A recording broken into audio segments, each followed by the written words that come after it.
بسم اللہ الرحمن الرحیم اللہم انفعنا بما علمتنا وعلمنا ما ينفعنا اللہم الہمنا مراشد امورنا وقنا شرور انفسنا ربنا تقبل منا انک انت السمیع العلیم.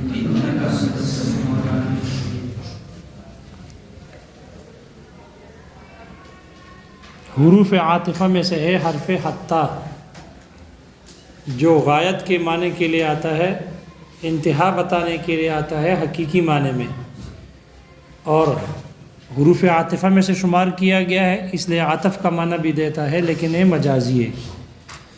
اصل معنی اس کا الہ کی طرح غایہ کے معنی بتانے کے لیے آتا ہے، انتہا بتاتی ہے. یہ اسم پر بھی داخل ہوتی ہے، دو اسموں کے درمیان بھی آتی ہے اور دو فعلوں کے درمیان میں بھی.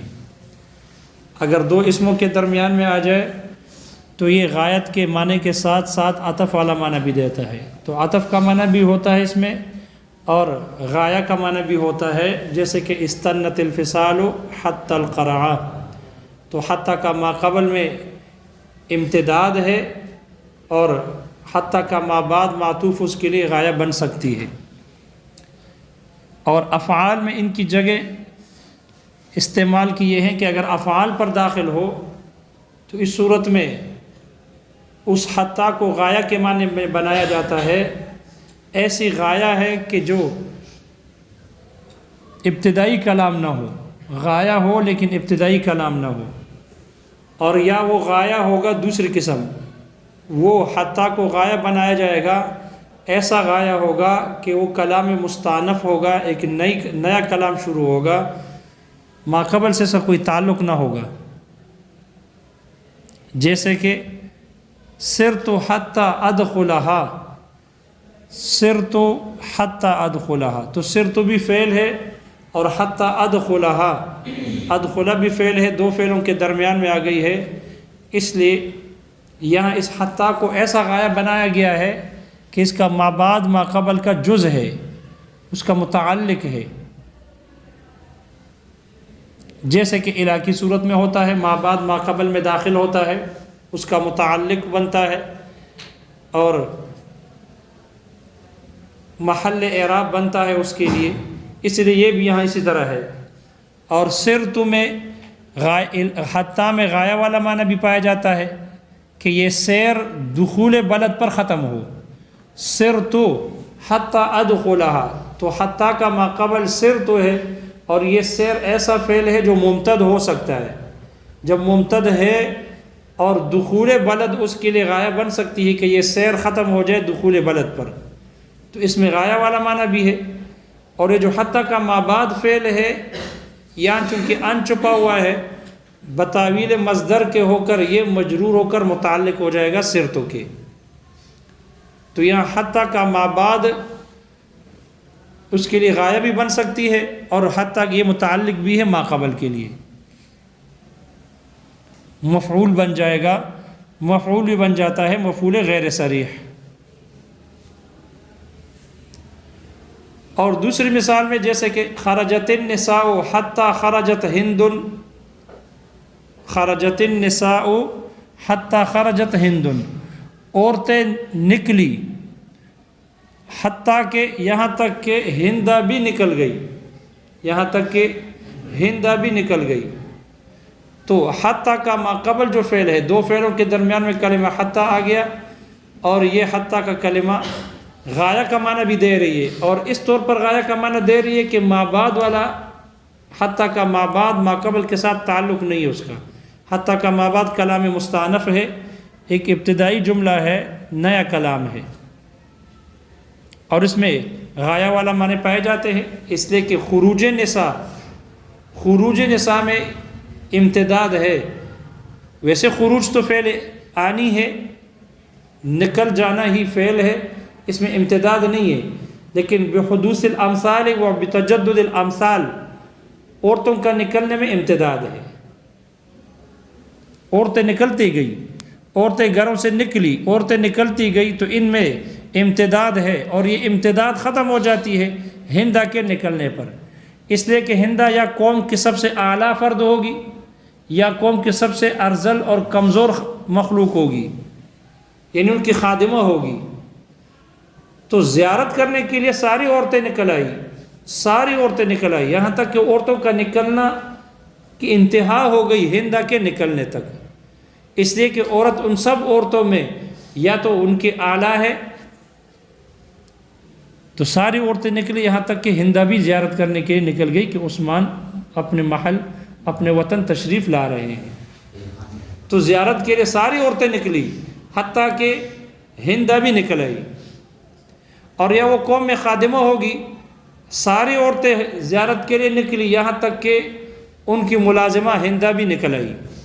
تو عورتوں کے نکلنے میں امتداد ہے، اور خروج ہندا اس کے لیے غایہ انتہا بن سکتا ہے، اس لیے اس میں غایہ والے معنی ہیں، لیکن حتیٰ کا مابعد کا ماقبل کے ساتھ کوئی تعلق نہیں ہے۔ یہاں حتیٰ یہ مستانفہ ہے، اس سے کلام مستانفہ ہے، اس سے حتیٰ کے مابعد نیا کلام شروع ہے، نیا جملہ ہے، ماقبل کے ساتھ اس کا تعلق نہیں ہے۔ تو جب فعل میں داخل ہو کلمہ حتیٰ تو ایسا غایہ ہوگا، اس حتیٰ کو ایسا غایہ بنایا جائے گا کہ مابعد ماقبل کے ساتھ متعلق ہوگا، یا مابعد ماقبل کے ساتھ متعلق نہیں ہوگا، ابتدائی کلام ہوگا اور غایہ والا معنی بھی دے گا۔ غایہ کی علامت مصنف نے یہ ذکر کی ہے کہ غایہ کے معنی کی علامت یہ ہے کہ حتیٰ کہ ماقبل میں امتداد کی صلاحیت ہو، وہ دراز ہو سکتا ہو، اور حتیٰ کا مابعد اس کے لیے انتہا بن سکتی ہو۔ یہ دونوں شرطیں ہیں۔ اگر کہ حتیٰ کہ ماقبل میں امتداد کی صلاحیت نہ ہو، یا امتداد کی صلاحیت تو ہے لیکن مابعد اس کے لیے غایہ نہیں بن سکتی، تو پھر اس صورت میں حتیٰ غایہ والا معنی میں نہیں ہوگا۔ حتیٰ کہ غایہ کے معنی کے لینے کے لیے ضروری ہے کہ یہ دونوں شرطیں ہوں، ماقبل میں امتداد کی صلاحیت اور مابعد میں انتہا بننے کی صلاحیت ہو، تب حتیٰ غایہ کے لیے ہوگا، وگرنہ پھر حتیٰ غایہ کے لیے نہیں ہوگا۔ اور ان دونوں مثالوں میں سرت حتیٰ ادخلھا اور خرجت النساء حتیٰ خرجت ہند، ان میں ماقبل میں امتداد کی صلاحیت ہے اور مابعد اس کے لیے انتہا بن سکتی ہے، اس لیے حتیٰ غایہ کے لیے لیا۔ لیکن جہاں یہ دونوں نہ ہو یا ان میں سے ایک شرط نہ ہو، تو اس صورت میں پھر حتیٰ کو مجازات کے معنی میں لیا جائے گا، مجازن۔ مجازات یعنی سببیہ ہوگا، لامکے کے معنی میں ہوگا۔ اور اگر اس لیے کہ لامکے میں بھی اور غایہ میں بھی مناسبت ہے، اس لیے کہ سبب جو ہوتی ہے مسبب پر آ کر ختم ہو جاتی ہے، جزا پر فعل تام ہو جاتا ہے سببیہ، اور غایہ بھی مغیہ پر ختم ہو جاتا ہے، اس لیے ان میں مناسبت پائی جا رہی ہے۔ تو اگر یہاں حتیٰ غایہ والا معنی درست نہ بنتا ہو، پھر وہاں حتیٰ مجازات کے لیے یعنی لامکے کے معنی میں ہوگا، سببیہ ہوگا۔ حتیٰ کا ماقبل سبب ہوگا اور حتیٰ کا مابعد اس کے لیے مسبب بنے گا اور جزا بنے گی۔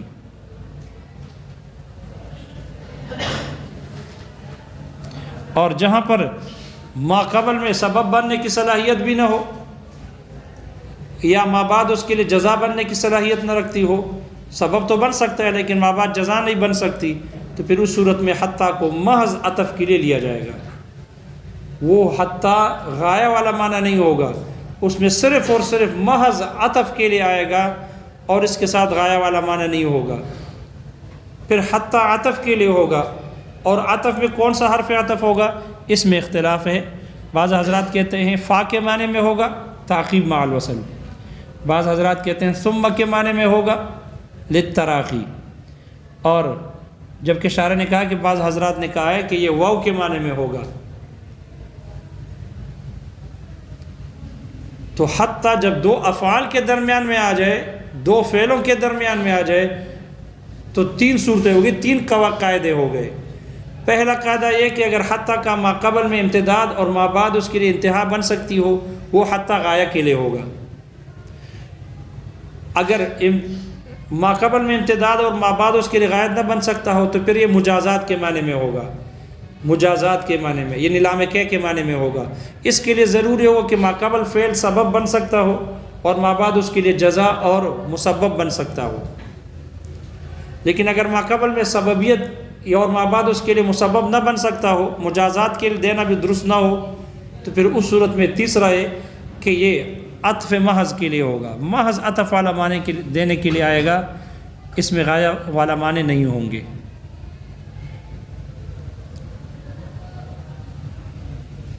شارح کہتے ہیں جو تیسرا معنی بیان کیا ہے کہ یہ محض عطف کے لیے آتا ہے، یہ لغت میں استعمال نہیں ہے اس کا، حتیٰ صرف عطف کے لیے نہیں آتا کہ غایہ والے معنی نہ ہو، محض عطف کے لیے ہو۔ شارح کہتے ہیں یہ لغت عرب میں اس کا استعمال نہیں ہے، عرب کے عرف میں اس کا استعمال نہیں ہے، یہ صرف فقہا کی ایجاد ہے، فقہا نے اس کو ایجاد کیا ہے لغت عرب میں، اور عرف عرب میں اس کا استعمال نہیں۔ البتہ اس پر سوال ہوگا کہ جب یہ حتیٰ عطف کے معنی کے لیے لغت میں بھی استعمال نہیں ہے، عرب والے بھی استعمال نہیں کرتے، تو پھر فقہا کو کیا پڑی ہے کہ وہ حتیٰ کو واو کے عطف کے معنی میں عاطفہ لیتے ہیں، محض عطف کے لیتے ہیں، پھر اس پر احکامات کو بھی متفرق کرتے ہیں، جب اس کی کوئی مثال ہے ہی نہیں۔ تو اس کا جواب یہ ہے کہ اہل عرب میں سے امام محمد رحمہ اللہ نے اپنی تصنیف میں ان کو ذکر کیا ہے اور ان پر مسائل کو متفرق کیا ہے، اور امام محمد رحمہ اللہ ان حضرات میں سے یہ ان حضرات میں سے ہے کہ جن سے لغت لی جاتی ہے، حاصل کی جاتی ہے۔ لغت کے بارے میں امام محمد رحمہ اللہ کا قول سند ہے، لہذا امام محمد رحمہ اللہ کا اس کو ذکر کرنا، عطف کے معنی میں لینا اور اس پر مسائل کو متفرق کرنا، یہ سند کے طور پر، حجت کے طور پر کافی ہے۔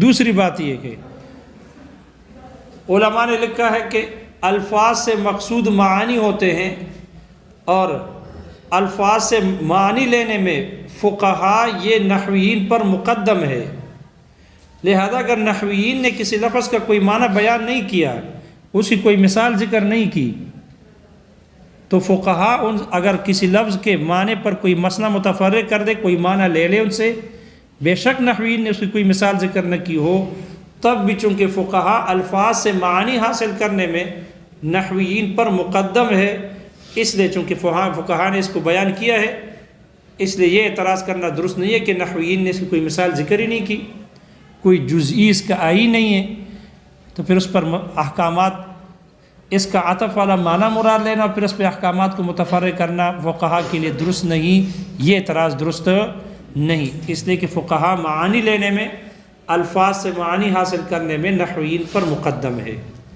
فقہا کے قول کا اعتبار ہوگا، نحویین کا کوئی اعتبار نہیں ہوگا الفاظ سے معانی کے لینے میں۔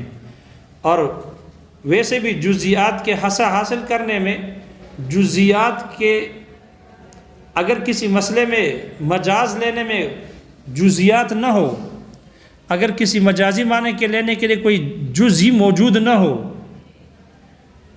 تو مجاز مراد اور مناسبت ہو، حقیقی معنی میں اور مجازی معنی میں مناسبت موجود ہو، لیکن کسی نے اس کے لیے جزئی ذکر نہ کی ہو، کوئی مثال نہ ہو اس کے مجاز لینے کی، تو یہاں شارح نے لکھا ہے کہ جزیات میں سماع یہ ضروری نہیں ہے۔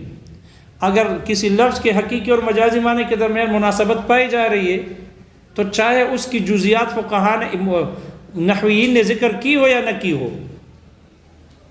اگر مناسبت پائی جا رہی ہے تو مجاز لینا درست ہے، اس لیے کہ جزیات میں سماع یہ ضروری نہیں، علاقہ جب پایا جائے تو پھر سماع کی، جزیات کا سماع کرنا یہ ضروری نہیں، مجاز پھر بھی جائز ہوگا۔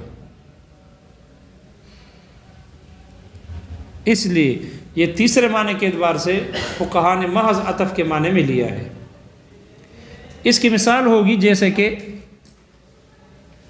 تینوں کی مثالیں مصنف نے بالترتیب ذکر کی، تینوں قواعد کی۔ پہلا قاعدہ یہ کہ وہ عطف کے لیے ہوگا، اور اس کی مثال دی ہے جیسے کہ ان لم اضرب کا حتی تصیح فعبد حر، حتیٰ کا ماقبل ان لم اضرب کا، اگر میں تمہیں نہ ماروں، حتیٰ تصیح یہاں تک کہ تو چیخے، اگر تیرے چیخنے تک میں تمہیں نہ ماروں، فعبدی حر تو میرا غلام آزاد، تو میرا غلام آزاد۔ یہاں حتیٰ اپنے حقیقی معنی میں ہے، غایہ کے معنی کے لیے، اس لیے کہ حتیٰ کے ماقبل میں امتداد کی صلاحیت ہے ضرب میں، اور چیخنا اس کے لیے انتہا بن سکتی ہے اس ضرب کے لیے۔ حتیٰ کے ماقبل ضرب میں امتداد کی صلاحیت ہے۔ ضرب ممتد ہو سکتا ہے، کیسے ممتد ہوگا؟ کہتے ہیں 2 گھنٹوں سے مار رہا ہے، لیکن مار تو یہ تو ختم ہو گئی مار، یہ تو فعل آنی ہے، یہ ہے مار، یہ ہم کیسے ہوگا کہ 2 گھنٹوں سے مار رہا ہے؟ بحدوث الامثال، بحدوث اسی ضرب کے مثل کو پیدا کر کے، اسی ضرب کے مثل کو پیدا کر کے مار رہا ہے۔ تو ویسے فعل ضرب فعل آنی ہے، ممتد نہیں ہے، لیکن بحدوث الامثال اس جیسے ضرب کو پیدا کر کے، یا کہا جاتا ہے بتجدد الامثال، اس کے امثال کو نیا کر کے، پھر اب ضرب میں کیا ہو جائے گا؟ امتداد آ جاتا ہے، ضرب ممتد ہو جاتا ہے۔ کہتے 3 دنوں سے مار پڑ رہی ہے، 3 دنوں سے پولیس نے ریمانڈ لے لی، 3 دنوں تک کے لیے ریمانڈ میں پھر لے لیا، تو وہ ریمانڈ حلوہ کھلانے کے لیے نہیں ہوتا وہ ہاتھی سے بھی بلوا دیتے ہیں، ہاں میں نے جرم کیا ہے۔ تو یہ ضرب میں فعل ممتد نہیں ہے ذاتاً، اس میں کوئی امتداد نہیں ہے، لیکن اس میں امتداد پیدا ہو جاتا ہے اس جیسے کہ ضرب کو پیدا کر کے، بحدوث الامثال سے، لہذا ماقبل میں امتداد کی صلاحیت ہے۔ اور ما بعد جو ہے تصیح، چیخنا، یہ چیخنا ضرب کے لیے انتہا بن سکتی ہے، اس لیے کہ جب آدمی دوسرے کو مارے اور وہ چیخے، چلائے، تو اس میں رحمت اور اس کی دل نرم ہو جاتا ہے، ہیجان پیدا ہو جاتا ہے اس میں، اور رحمت جوش میں آ کر اس چیخنے کی وجہ سے رحم پیدا ہو کر چھوڑ دیتا ہے، اس کے دل میں رحم پیدا ہو کر اس پر ترس کا کر چھوڑ دیتا ہے، لہذا یہ چیخنا اس کے لیے انتہا بن جائے گی۔ یا یہ کہ جب آدمی چیختا ہے تو ڈر لگ جاتی ہے، ایسا نہ ہو کہ کوئی آ نہ جائے، تو دوسروں سے ڈر پیدا ہونے کی وجہ سے بھی یہ چیخنا اس کے لیے انتہا بن سکتی ہے۔ تو ماقبل میں امتداد کی صلاحیت ہے، ما بعد اس کے لیے غایہ بن سکتا ہے، اس لیے حتیٰ غایہ کے معنی میں ہوگا، حتیٰ غایہ کے معنی میں ہوگا۔ لہذا اس نے کہا کہ اگر ان لم اضرب کا حتیٰ تصیحہ فعبد حر تو میرا غلام آزاد، اگر اس نے مارا ہی نہیں تو حانس ہو جائے گا، میں تمہیں مارتا رہوں گا، ان لم اضرب کا حتیٰ تصیحہ، اگر تیرے مارنے تک میں تمہیں نہ مارتا رہا تو میرا غلام آزاد، اس نے مارا ہی نہیں، حانس ہو جائے گا۔ بھائی میں تمہیں ماروں گا بھی، اور اتنا ماروں گا کہ تیرے چیخنے تک ماروں گا، تیرے چیخنے تک ماروں گا، اگر میں نے تمہیں مارتے مارتے تیرے چیخنے تک نہ مارا تو میرا غلام آزاد۔ پھر اس نے ہاتھ ہی نہیں لگایا، حانس ہو جائے گا، حانس ہو جائے گا، غلام آزاد ہو جائے گا اللہ کے بندے، کیوں شک میں ہو؟ اس لیے کہ ماروں گا بھی، اور اتنے وقت تک مارتا رہوں گا جب تک کہ تو چیخے نہیں، اگر مارا ہی نہیں تو پھر ظاہر بات ہے حانس ہو جائے گا۔ اگر مارا لیکن چیخنے سے پہلے پہلے مار کو ختم کر دیا پھر بھی حانس ہو جائے گا، اس لیے کہ حانس نہ ہونے کے لیے شرط کے لیے ضروری تھا کہ مارے بھی اور چیخنے تک مارے۔ مسئلہ سمجھ میں آ گیا؟ دوسری مثال جہاں حتیٰ غایہ کے معنی میں لینا درست نہ ہو تو وہاں حتیٰ مجازات کے لیے ہوگا، لامکہ کے معنی میں ہوگا، جیسے کہ متکلم کہتا ہے ان لم آتکا حتیٰ تغدینی فعبد حر، ان لم آتکا، اگر میں تیرے پاس نہ آیا اور حتیٰ، اور تم نے مجھے کھانا نہ کھلایا، حتیٰ کہ تم نے مجھے کھانا نہ کھلایا، تو میرا غلام آزاد ہے. یا حتیٰ کہ حقیقی معنی نہیں ہو سکتے. حتیٰ کہ حقیقی معنی نہیں ہو سکتے. حتیٰ غایہ کے لیے نہیں ہو سکتا. کیوں؟ اس لیے کہ ماقبل فعل عطا یاتی اتیان، اگرچہ یہ فعل آنی ہے، اگرچہ یہ فعل آنی ہے، پہنچنے کو، وصول کو کہتے ہیں اتیان. تو یہ فعل آنی ہے، جو ہی گھر کی چوکاٹ پہ داخل ہو جائے آنا پایا گیا. اس میں امتداد نہیں ہے ذات کے اعتبار سے، تو یہ بھی فعل آنی ہے. لیکن اگر ہم وصول کے معنی میں نہ لیں اتیان کو، بلکہ اس کو حرکت کے معنی میں لے لیں، تو کہتے ہیں 7 گھنٹوں سے حرکت میں ہے، وہ آ رہا ہے، آ رہے ہیں، بس 5 گھنٹے لگیں گے، 8 گھنٹوں سے آ رہا ہے، یعنی حرکت میں ہے. اگر اتیان بمعنی حرکت کے لے لیا جائے تو پھر اس صورت میں یہ فعل ممتد ہو جائے گا، یہ فعل ممتد ہے. تو اس میں امتداد کی صلاحیت ہے.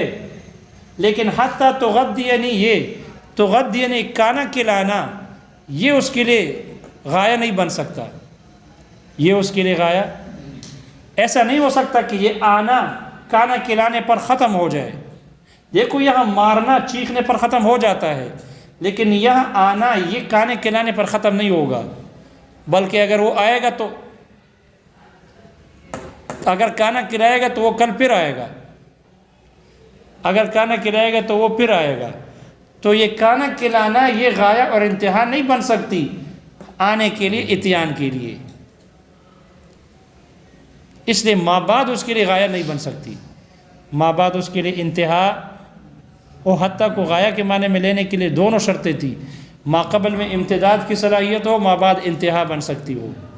اور اگر کوئی آدمی ایک مرتبہ آپ یہاں ذرا پروگرام کر کے ایک مرتبہ دیگ بنا کے رکھ دو اور اعلان کر دو کہ دعوت ہے، اب آپ اگلے دن پھر اعلان نہ بھی کرو، صرف اتنا کہہ دو جمعرات کو دعوت ہوتی ہے، پھر دیکھنا یہ آنا لوگوں کا ختم ہوتا ہے یا بڑھتا ہے؟ بڑھتا ہے نا. تو کانا کھلانا آنے کے لیے انتہا نہیں بن سکتی. وگرنہ دعوت کر کے دیکھ لو، ٹیکس آئیں گے انشاءاللہ، آئیں گے. جی پیریڈ چھوڑ کے جائیں گے. لہذا دیکھو یہاں اتیان معلوم ہوا، یہ آنا کانا کھلانا اس کے لیے غایہ نہیں بن سکتا. جب کانا کھلانا اس کے لیے غایہ نہیں بن سکتا تو یہاں حتیٰ غایہ والے معنی میں نہیں ہے، حتیٰ کہ غایہ والا معنی درست نہیں ہے. البتہ سوال ہوگا، یہ جو آپ بات کر رہے ہیں تو عادت العوام کی کر رہے ہیں. عوام کا یہ حال ہے کہ کانا کھلانا اس کے اتیان پر، کانا کھلانے کی وجہ سے اس کا آنا بند نہیں ہوتا، جاری رہتا ہے، تو انتہا نہیں بن سکتی. لیکن عادت الکرام تو یہ ہے، معززین کی عادت تو یہی ہے کہ اگر آپ اس کو کانا کھلاؤ گے تو آئندہ نہیں آئے گا، آئندہ نہیں آئے گا. لہذا وہاں تو اتیان کے لیے کانا کھلانا اس کے لیے سبب بن جاتا ہے. تو پھر حتیٰ کا غایہ معنی ٹھیک ہے، ما قبل میں امتداد کی صلاحیت ہے، ما بعد اس کے لیے انتہا بن سکتی ہے. پھر کیسے یہاں آپ نے حتیٰ کو مجازات کے معنی میں لامکہ کے معنی میں لیا ہے؟ ورنہ کر کے دیکھو، ایک مرتبہ کہیں گے پھر نہیں آئیں گے. اشکال سمجھ میں آ گیا؟ اس کا جواب محشی نے ذکر کیا ہے کہ بات ہو رہی ہے قاعدہ کلیہ کی، اکثریہ ہے، اور اکثر عوام ہے، خواص نہیں ہے. اگرچہ وہ خواص میں بھی جو ہے نا وہ بھی آ جاتے ہیں، لیکن اخص الخواص نہیں آتے، اخص الخواص. تو یہاں بات چل رہی ہے قاعدہ اکثریہ ہے، اور اکثر عوام کے اعتبار سے قاعدہ ہے، عوام کے اور اکثریت کے اعتبار سے کانا کھلانا اس کے اتیان کے لیے انتہا نہیں بن سکتی. اس لیے اس کے اعتبار سے قاعدہ بیان کیا گیا ہے. جو کرام ہے، معززین ہے، وہ چونکہ قلیل ہے، ان کے اعتبار سے قاعدہ نہیں ہے، اس لیے ان کو لے کر اشکال کرنا درست نہیں. لہذا یہاں حتیٰ غایہ والا معنی نہیں ہو سکتا. اب یہاں حتیٰ مجازات کے لیے ہوگا، لامکہ کے معنی میں ہوگا. پھر معنی یہ ہو جائے گا، اگر میں تیرے پاس نہ آیا تاکہ تیرے ہاں کانا کھاؤں، تاکہ تو مجھے کانا کھلائے، کہ تغدینی، تاکہ تو مجھے کانا کھلائے. اگر میں نہ آیا تو میرا غلام آزاد ہے، فعبدی حر تو میرا غلام کیا ہو؟ آزاد ہو۔ اب دیکھو ماقبل آنا یہ کھانا کھلانے کا سبب بن سکتا ہے، اگر کوئی آدمی دوسرے کے ہاں جائے کھانا کھلانے کا سبب بن جائے گا۔ اٹک والے کھانا نہیں کھلاتے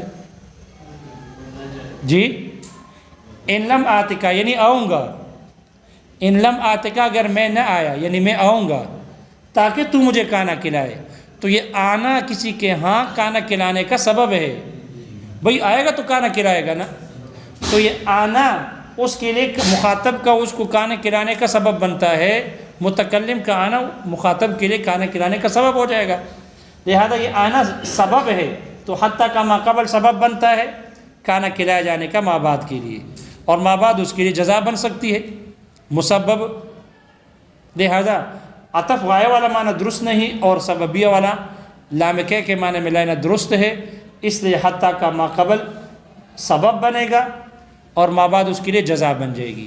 آنا سبب ہوگا کھانا کھلانے کا، آنا سبب ہوگا، لہذا اس نے کہا اگر میں تیرے پاس نہ آؤں یعنی آؤں گا، خیال کرنا نہ آنا مراد نہیں ہے، آؤں گا، اگر میں تیرے پاس نہ آیا تاکہ تو مجھے کھانا کھلائے تو میرا غلام آزاد ہے، یعنی میں آؤں گا تاکہ تو مجھے کھانا کھلائے۔ اب اگر یہ اس کے پاس آ گیا لیکن وہ میزبان بدبخت نے اس کو کھانا کھلایا نہیں تو یہ حانس ہو جائے گا۔ فعبدی حر اس نے کہا تھا کہ اگر میں تیرے پاس نہ آیا تاکہ تو مجھے کھانا کھلائے، اب یہ تو آ تو گیا ان کے پاس لیکن اس نے کھانا نہیں کھلایا، اس کا غلام آزاد ہو جائے گا؟ غلام آزاد نہیں ہوگا، یہ حانس نہیں ہوگا، اس لیے کہ اس کے لیے طرف سے وہ آنا، اس لیے کہ آنا متکلم کا فعل ہے، کھانا کھلانا مخاطب کا فعل ہے، لہذا اس کی طرف سے ایسا آنا پایا گیا کہ جو سبب بن سکتا ہے کھانا کھلانے کی، لیکن وہ نہیں کھلا رہا، اس نے نہیں کھلایا، لہذا یہ حانس نہیں ہوگا اور غلام آزاد نہیں ہوگا۔ لیکن اگر اس کی طرف سے آنا ایسا آنا پایا گیا، اگر یہ آیا ہی نہیں تو حانس ہو جائے گا، اگر یہ آیا ہی نہیں تو حانس ہو جائے گا۔ اس نے کہا میں آؤں گا تاکہ تو مجھے کھانا کھلائے اور یہ نہیں آیا تو حانس ہو جائے گا، وہ حانس ہو جائے گا نا، حانس ہو جائے گا، اس کا غلام آزاد ہو جائے گا، یعنی میں آؤں گا تاکہ تو کھانا کھلائے، یہ نہیں آیا اس لیے حانس ہو جائے گا اور غلام آزاد ہو جائے گا۔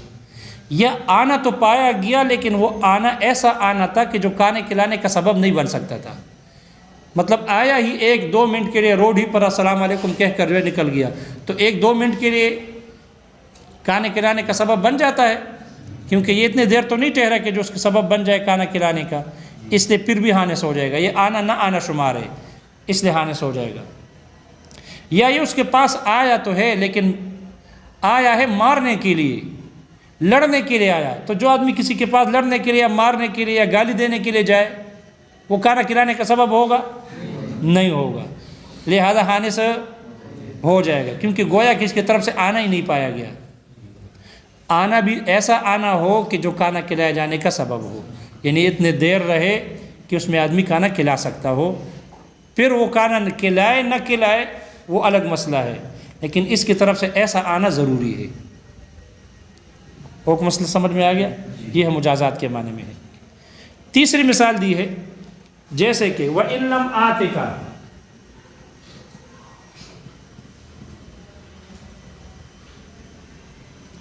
حَتَّى أَتَغَدَّى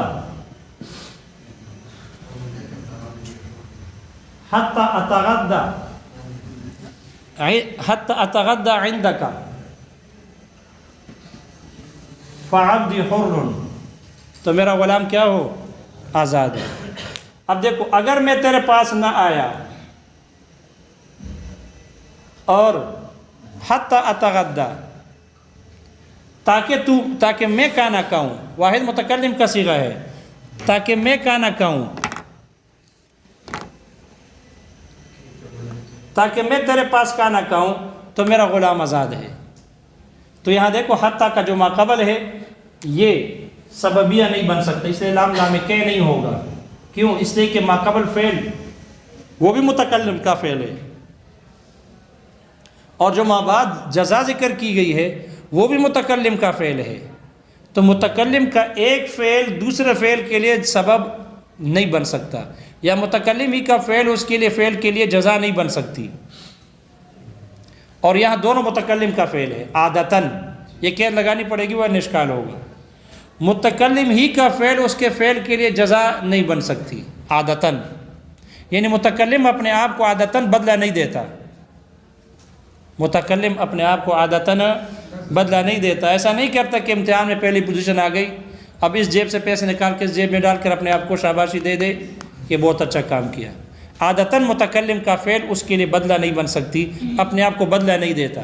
اور یہاں اس لیے یہاں آنا بھی مخاطب کے پاس متکلم کا فعل ہے، اور کانا بھی متکلم کا فعل ہے، تو ہم ایسا نہیں کہہ سکتے کہ متکلم کا جو آنا ہے یہ اس کے کھانا کھلانے کا سبب بن جائے گا، خود متکلم کے کھانا کھانے کا سبب بن جائے گا، ورنہ متکلم ہی کا فعل اس کے لیے سبب بن جائے گا۔